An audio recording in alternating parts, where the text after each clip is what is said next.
सूचना और प्रसारण मंत्रालय के संयुक्त सचिव संजीव शंकर ने रांची में की विशेष स्वच्छता अभियान 3.0 की समीक्षा। अधिकारियों के साथ की बैठक, दिए अहम सुझाव और निर्देश। और रांची में एशियन विमेंस हॉकी चैंपियनशिप का कल से होगा आगाज। 6 देशों की टीमें करेगी जोर आजमाइश। कप्तानों ने बेहतर प्रदर्शन का भरोसा जताया। फाइनल मैच 5 नवंबर को।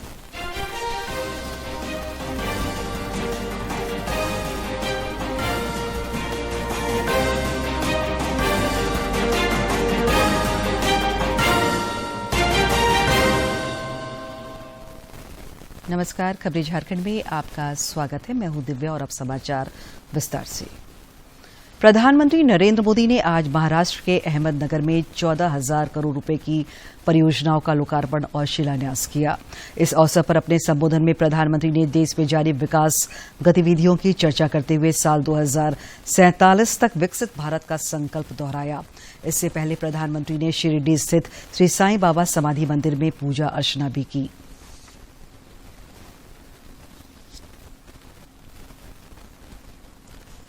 महाराज की, छत्रपति शिवाजी महाराज की। आज यहां साईं बाबा के आशीर्वाद से 7,500 करोड़ रुपए के विकास कार्यों का भी शिलान्यास और लोकार्पण हुआ है। महाराष्ट्र को 5 दशक से जिस नीलवंडे डैम का इंतजार था, वो काम भी पूरा हुआ है। और मेरा सौभाग्य है कि मुझे अभी वहां जल पूजन का सौभाग्य मिला। आज मंदिर से जुड़े जिन प्रोजेक्ट्स का लोकार्पण हुआ है, उनका शिलान्यास करने का अवसर भी मुझे ही मिला था।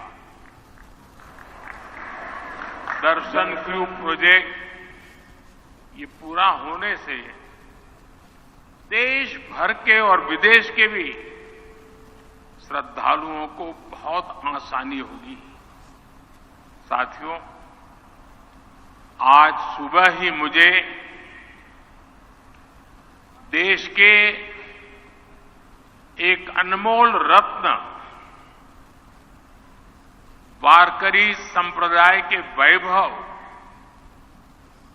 हरिभक्त बाबा महाराज सातारकर के वैकुंठ गमन का दुखद समाचार मिला।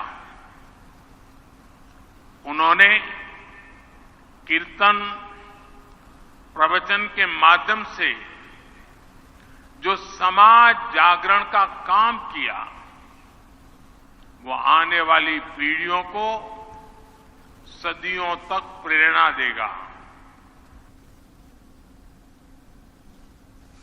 गोवा में आज से 37वें राष्ट्रीय खेलों का आगाज हो रहा है।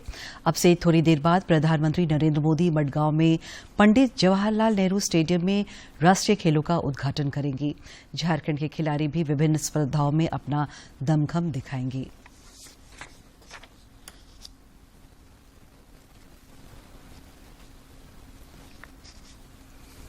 प्रधानमंत्री कल नई दिल्ली में इंडियन मोबाइल कांग्रेस 2023 के 7वें संस्करण का उद्घाटन करेंगी। इस दौरान वे देश भर के शिक्षण संस्थानों को 105G यूज प्रयोगशालाएं प्रदान करेंगे। इन प्रयोगशालाओं का विकास 105G यूज लैब्स पहल के तहत किया जा रहा है। ओडिशा के मनोनीत राज्यपाल रघुवर दास ने आज नई दिल्ली में पूर्व राष्ट्रपति रामनाथ कोविंद से शिष्टाचार मुलाकात की। इस मुलाकात के बाद श्री दास ने कहा कि पूर्व राष्ट्रपति रामनाथ कोविंद के लंबे सार्वजनिक जीवन का अनुभव काफी व्यापक है। उनसे बातचीत करना हमेशा नई ऊर्जा प्रदान करता है। राज्य में कल से मतदाता सूची का विशेष संक्षिप्त पुनरीक्षण कार्यक्रम चलाया जाएगा, जो 9 दिसंबर तक चलेगा। यह जानकारी राज्य के मुख्य निर्वाचन पदाधिकारी के रवि कुमार ने आज राज्य मंत्रिमंडल निर्वाचन कार्यालय में प्रेस कॉन्फ्रेंस में दी। उन्होंने बताया कि इस अवधि में बीएलओ घर घर जाकर मतदाता सूची का सत्यापन करेंगे। इस दौरान मतदाता वोटर लिस्ट की त्रुटियां सुधारने के लिए अपना आवेदन दे सकते हैं। मतदाता सूची का प्रकाशन 5 जनवरी 2024 को किया जाएगा। राज्य के मुख्य निर्वाचन पदाधिकारी ने लोगों से मतदाता सूची के पुनरीक्षण में बीएलओ को सहयोग करने तथा उनके साथ सेल्फी लेकर सोशल मीडिया पर अपलोड करने की अपील की है। ये ड्राफ्ट पब्लिकेशन का दावा आपत्ति पीरियड है 27 अक्टूबर से 9 दिसंबर तक। इसी अवधि में कोई भी योग्य मतदाता अपने नाम दर्ज करने के लिए आवेदन दे सकते हैं। उसी मतदाता सूची में कोई त्रुटि होगा, मतलब उसका सुधार करने के लिए, उनका फोटो बदलने के लिए, वो कलर फोटो करने के लिए वो दावा आपत्ति करा सकते हैं। किसी का मृत्यु हो गया, उनका डिलीशन के लिए भी वो आवेदन दे सकते हैं। इधर कोडरमा की उपायुक्त भेदा भारद्वाज ने जिले के मतदाताओं से कल से शुरू हो रहे मतदाता सूची संक्षिप्त पुनरीक्षण के दौरान अपनी आपत्तियां दर्ज कराने की अपील की है।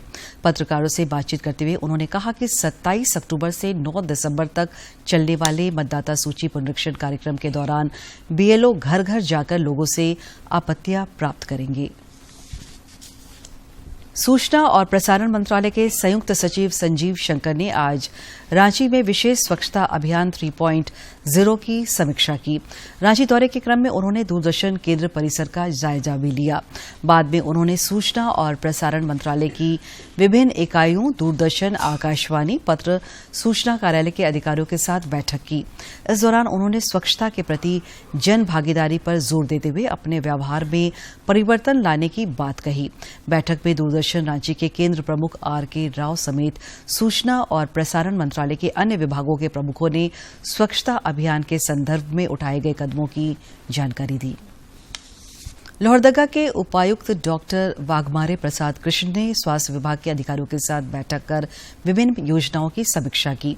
इस दौरान उन्होंने प्रसव पूर्व जांच, टीकाकरण, टीबी, कुष्ठ और मलेरिया जैसी बीमारियों की रोकथाम के लिए अब तक उठाए गए कदमों की जानकारी ली। इसके अलावा उन्होंने आयुष्मान भव अंतर्गत सामुदायिक स्वास्थ्य केंद्रों में प्रत्येक माह लगने वाले स्वास्थ्य मेला की भी समीक्षा की। पलामू के उपायुक्त शशि रंजन ने आज समाहरणालय सभागार में 31 अक्टूबर को आयोजित होने वाले प्रमंडल स्तरीय रोजगार मेला की तैयारी को लेकर अधिकारियों संग बैठक की। इस दौरान उन्होंने अधिकारियों को कई दिशा निर्देश दिए।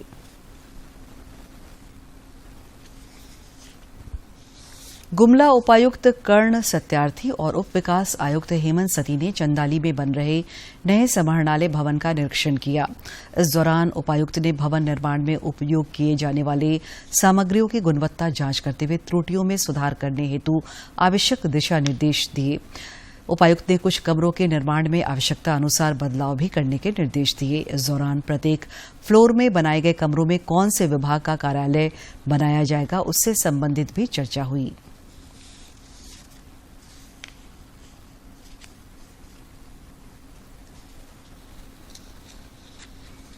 लातेहार पुलिस ने घर की प्रताड़ना से परेशान होकर भागी एक नाबालिग बच्ची को सकुशल बरामद कर लिया है। पुलिस ने बच्ची को छुपाकर रखने वाले अभियुक्त कामेश्वर प्रजापति को गिरफ्तार कर न्यायिक हिरासत में भेज दिया है। पुलिस अधीक्षक ने बच्ची की बरामदगी के लिए एसआईटी का गठन किया था।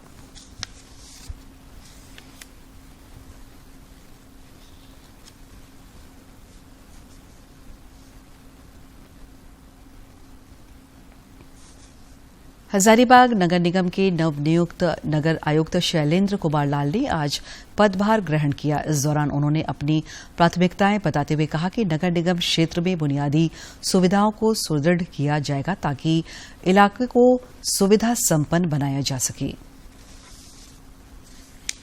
दी जाने वाली जो नगरीय सुविधाएं हैं, साफ सफाई, पेयजल आपूर्ति की जो भी व्यवस्था है या विद्युत स्ट्रीट लाइट्स आदि, उन सुविधाओं को बेहतर करने का प्रयास करेंगे। और पूरे नगर निगम के कर्मियों से हम लोगों ने ब्रीफिंग लिया है, उनके सुझाव भी लिए हैं और हम पूरी टीम हजारीबाग के रूप में एकजुट होकर अपने सभी रिसोर्सेस को यहाँ के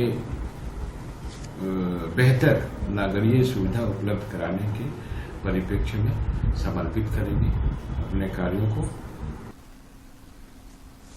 सरायकेला खरसावां जिला अंतर्गत आदित्यपुर थाना क्षेत्र के विजयनगर में चोरी मामले का पुलिस ने 24 घंटे के भीतर उद्भेदन कर दिया है। पुलिस अधीक्षक डॉक्टर विमल कुमार ने बताया कि छापामारी कर पुलिस ने एक आरोपी को गिरफ्तार कर लिया है, जिसके पास से 6,43,000 रुपया नगद बरामद किए गए हैं। आरोपी ने चोरी की गई रकम में से 57,000 रुपया खर्च कर दिए जाने की बात भी बताई।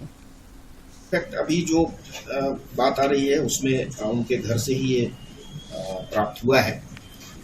ये हो सकता है कि उसने कहीं मिसप्लेस करके उसको रखा हो, ताकि चूंकि वो रिश्तेदारी है तो वो ये हो सकता है कि दूसरे टाइम पे जाकर के वहां से उसको भी धीरे से हटा देता, ये भी संभावना है। प्रधानमंत्री नरेंद्र मोदी 29 अक्टूबर को मन की बात कार्यक्रम के जरिए देशवासियों के साथ अपने विचार साझा करेंगे।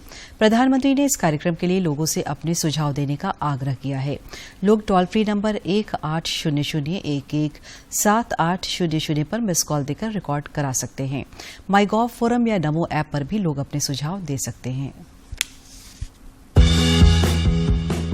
मन की बात है जन जन की, संघर्षों के कुछ किस्से, कहानी कुछ सफलताओं की, अनकही विरासत की, उम्मीदें नए भारत की। महीने के आखिरी रविवार का रहता है इंतजार। ब्रह्मपुत्र के घाट से हिमालय के विस्तार तक होती है मन की बात प्रधानमंत्री के साथ। तो सुनिए इस महीने 29 अक्टूबर सुबह 11 बजे मन की बात। आकाशवाणी और दूरदर्शन के सभी चैनलों पर आप भी माननीय प्रधानमंत्री के मन की बात का हिस्सा बन सकते हैं। इसके लिए आप अपने सुझाव post box number 111 Akashvani Delhi को भेज सकते हैं। इसके अलावा नमो ऐप या माईगोव के ओपन फोरम में पोस्ट कर सकते हैं। तो याद रखें 29 अक्टूबर सुबह 11 बजे मन की बात। और अब कुछ खबर राज्य के विभिन्न जिलों से।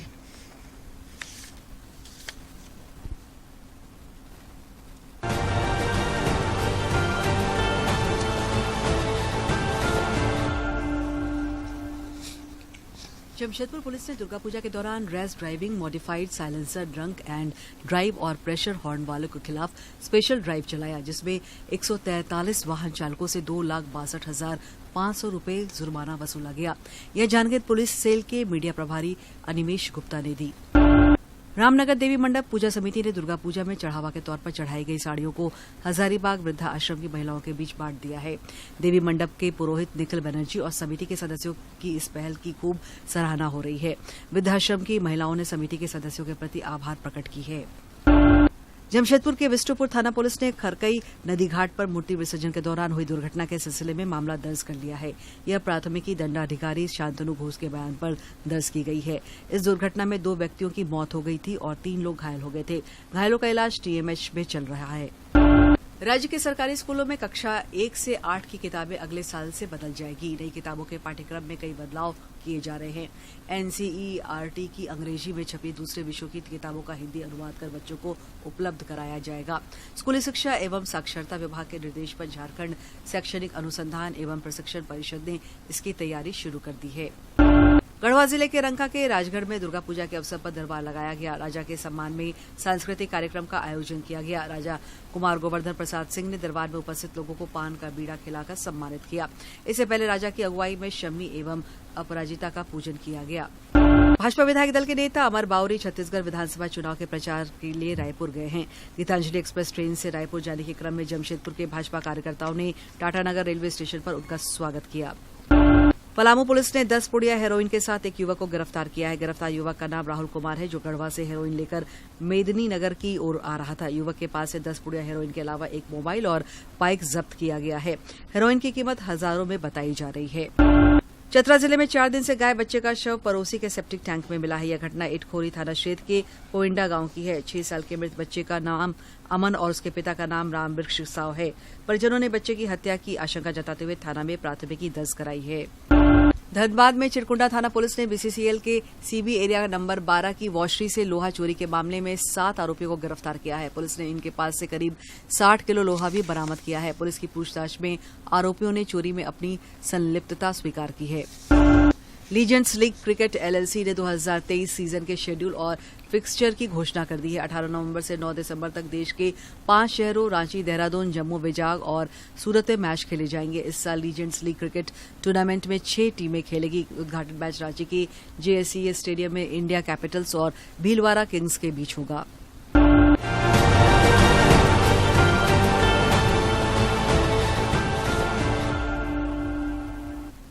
राजधानी रांची के मरांग गोम के Jaipal Singh astro turf stadium में कल से एशियन विमेंस हॉकी चैंपियनशिप शुरू हो रही है, जिसकी सभी तैयारी पूरी कर ली गई है।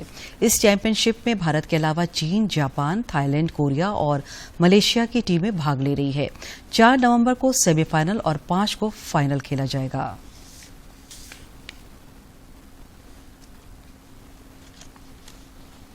एशियन विमेंस हॉकी चैंपियनशिप की तैयारी की जानकारी देते हुए भारतीय महिला हॉकी टीम की कप्तान सविता और कोच ने बताया कि हॉकी को पूरे इंडिया में सम्मान मिल रहा है।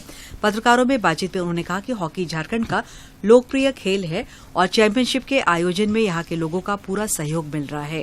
डेफिनेटली हमारी टीम काफी एक्साइटेड है और काफी हैप्पी है कि हम इंडिया में काफी टाइम के बाद एक बड़ा टूर्नामेंट खेलने जा रहे हैं, तो ये हम सब के लिए बहुत बड़ी बात है और होपफुली हम अपनी गेम से आप सबको इम्प्रेस करेंगे।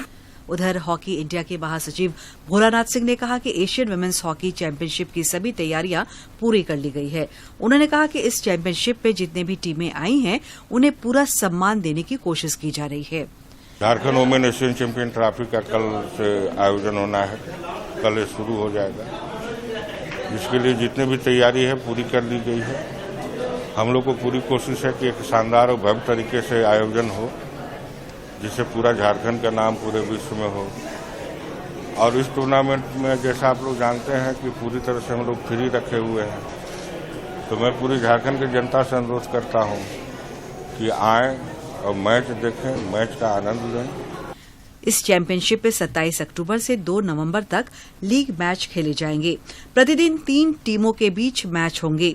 स्टेडियम में दर्शकों के प्रवेश की निःशुल्क व्यवस्था की गई है। रांची से सरिता की रिपोर्ट। इस बीच रांची के उपायुक्त राहुल कुमार सिन्हा और वरीय पुलिस अधीक्षक चंदन कुमार सिन्हा ने मोरहाबादी स्थित मरांग गोम के Jaipal Singh astro turf hockey stadium का जायजा लिया। कल से इस स्टेडियम में women's Asia hockey championship trophy का आयोजन हो रहा है। इस दौरान उपायुक्त ने अधिकारियों को कई दिशा निर्देश दिए।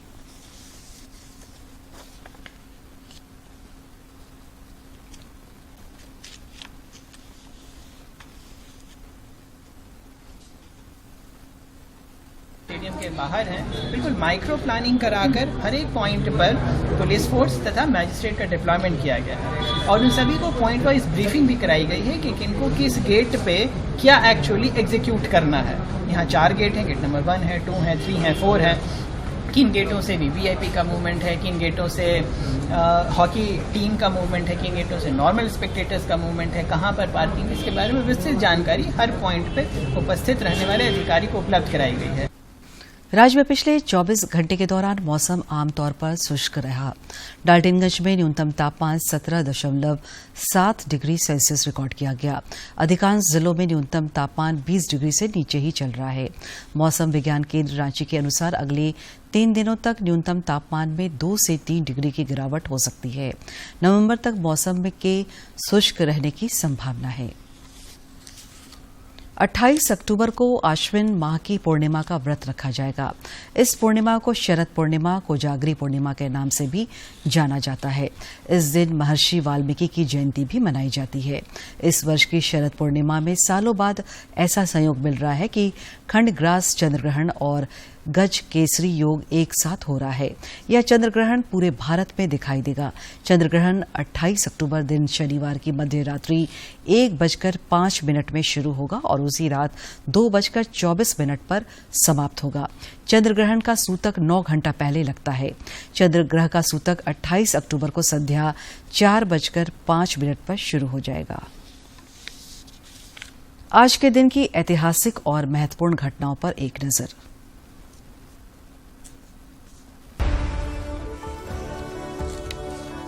26 अक्टूबर साल 1947 को जम्मू और कश्मीर भारत गणराज्य का हिस्सा बना।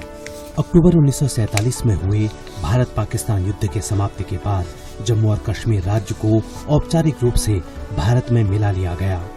इसी दिन राजा हरि सिंह ने स्थितियों को देखते हुए राज्य के भारत में विलय के लिए एक कानूनी दस्तावेज पर हस्ताक्षर किए। इस दस्तावेज को इंस्ट्रूमेंट ऑफ एक्सेशन कहा गया। उन्होंने इस दस्तावेज पर भारतीय स्वतंत्रता कानून 1947 के तहत हस्ताक्षर किए और अंततः इस पर हस्ताक्षर करते ही राजा हरि सिंह जम्मू और कश्मीर को भारत के प्रभुत्व वाला राज्य मानने पर सहमत हो गए। 26 अक्टूबर साल 1890 को गणेश शंकर विद्यार्थी का जन्म उत्तर प्रदेश के इलाहाबाद यानी आज के प्रयागराज में हुआ। वे भारतीय इतिहास के एक संवेदनशील पत्रकार होने के साथ ही सच्चे देशभक्त, समाज सेवी, स्वतंत्रता संग्राम के सक्रिय कार्यकर्ता भी थे। उन्होंने अपनी लेखनी के जरिए अंग्रेजों के खिलाफ अपनी आवाज बुलंद की। पत्रकारिता के करियर के दौरान उन्होंने पत्रिका प्रताप की स्थापना की। उन्हें हिंदी पत्रकारिता का प्रमुख स्तंभ माना जाता है। गणेश शंकर विद्यार्थी ने करशाह, जमींदार, पूंजीपति और उच्च जाति के खिलाफ हमेशा अपनी आवाज उठाई। गणेश शंकर विद्यार्थी पत्रकारिता जगत का एक ऐसा नाम था जिनकी लेखनी से ब्रिटिश सरकार भी डरती थी।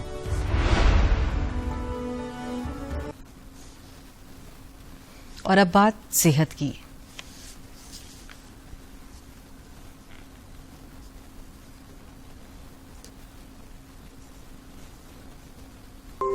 वायु प्रदूषण जिंदगी के लिए घातक है और स्वास्थ्य पर इसके कई दुष्प्रभाव हैं। वातावरण में sulphur dioxide, nitrogen oxide, carbon monoxide, particulate matter, PM 2.5 और PM 10 जैसी गैसों और कणों का बढ़ा हुआ स्तर हानिकारक है। बढ़ते वायु प्रदूषण से सेहत के लिए खतरा बढ़ जाता है। वैसे तो वायु प्रदूषण का प्रभाव शरीर के सभी अंगों पर पड़ता है, लेकिन श्वसन तंत्र पर वायु प्रदूषण का प्रभाव काफी अधिक होता है। वायु प्रदूषण का जो असर पड़ता है, जो हम शॉर्ट टर्म चेंजेस बोलते हैं या बहुत जल्दी जो असर देखते हैं, वो हमारी नाक से लेके फेफड़ों के आखिरी हिस्से तक देखा जाता है। उसमें सूजन हो जाती है, तो उससे हमें दिक्कत शुरू होती है। जो होती है वो खांसी है, गले में खराश रहना है, छाती में जकड़न, अच्छा ना फील होना। जो लोग ऑलरेडी सांस श्वसन रोग के बीमारी जिनको है, उनके लिए और दिक्कत होती है कि उनकी जो बीमारी कंट्रोल में चल रही थी उसका कंट्रोल चला जाता है और उन्हें सेम नंबर ऑफ दवाइयों पे या सेम डोज पे उन्हें दिक्कत बढ़ने लगती है। तो ये एक लक्षण होता है कि हमारे शॉर्ट टर्म चेंजेस प्रदूषण के हमारे असर करने लग रहे हैं। श्वास लेने पर वातावरण में उपस्थित प्रदूषित कण श्वसन मार्ग से व्यक्ति के फेफड़ों तक पहुंचते हैं और हानि पहुंचाते हैं। जिन व्यक्तियों को पहले से श्वसन रोग हो, उनकी समस्या बढ़ सकती है और लक्षणों की गंभीरता भी बढ़ जाती है।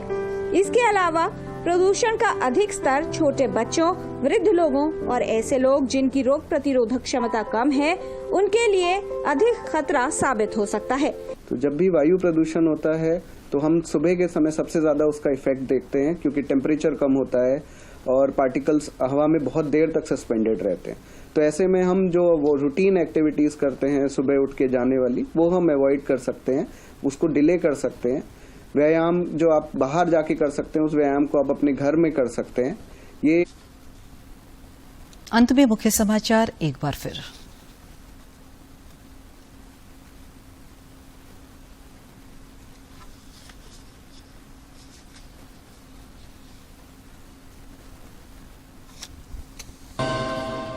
प्रधानमंत्री ने शिरडी में श्री साईं समाधि की पूजा अर्चना के बाद कई विकास परियोजनाओं का किया उद्घाटन और शिलान्यास। साल 2047 तक विकसित भारत का संकल्प दोहराया। राज्य भर में कल से मतदाता सूची संक्षिप्त पुनरीक्षण कार्यक्रम। आदिम जनजातीय गांवों में लगेगा विशेष कैंप। मुख्य निर्वाचन पदाधिकारी ने की पुनरीक्षण कार्य में सहयोग की अपील। सूचना और प्रसारण मंत्रालय के संयुक्त सचिव संजीव शंकर ने रांची में की विशेष स्वच्छता अभियान 3.0 की समीक्षा। अधिकारियों के साथ की बैठक, दिए अहम सुझाव और निर्देश। और रांची में एशियन विमेंस हॉकी चैंपियनशिप का कल से होगा आगाज। 6 देशों की टीमें करेगी जोर आजमाइश। कप्तानों ने बेहतर प्रदर्शन का भरोसा जताया। फाइनल मैच 5 नवंबर को।